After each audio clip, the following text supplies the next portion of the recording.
And we have continuing team coverage on the gusty wind conditions. News Channel 3's Samantha Lomibao joins us live in Palm Springs, where there are road conditions closures happening right now. And Samantha, looks a little rough out there.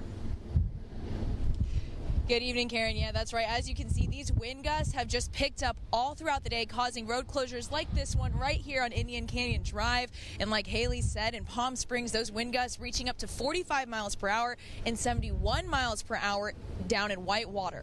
Now, it's also caused low visibility by blowing the sand, making it difficult for drivers to get to their destination.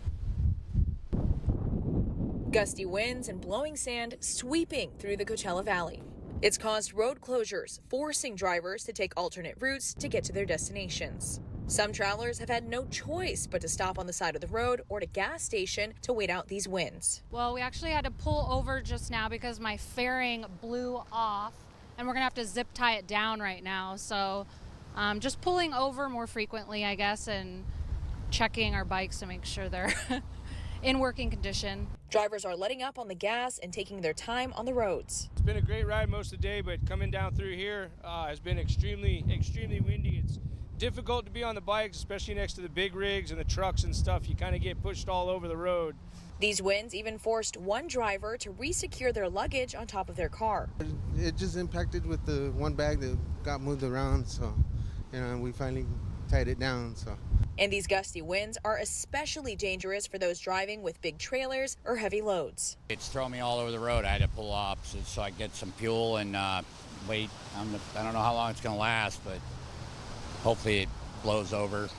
On Monday morning, a big rig overturned, causing traffic along the I-10 eastbound lanes near Indian Canyon. It took crews several hours to clear the hauler from the freeway lanes. It's moments like this that has travelers extra cautious when taking to the freeway.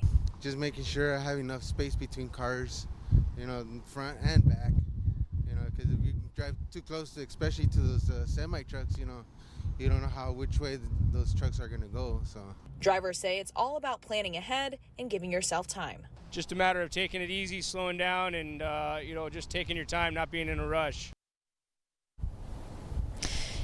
Now, when you are out on these roads, be sure to keep an eye out for those large semi-trucks. Keep your distance from other cars out on the road, and keep both hands on the wheel at all times. And most importantly, slow down. It's not worth rushing to get somewhere, which could possibly turn into an accident. Live in Palm Springs, Samantha Lomibao, News Channel 3.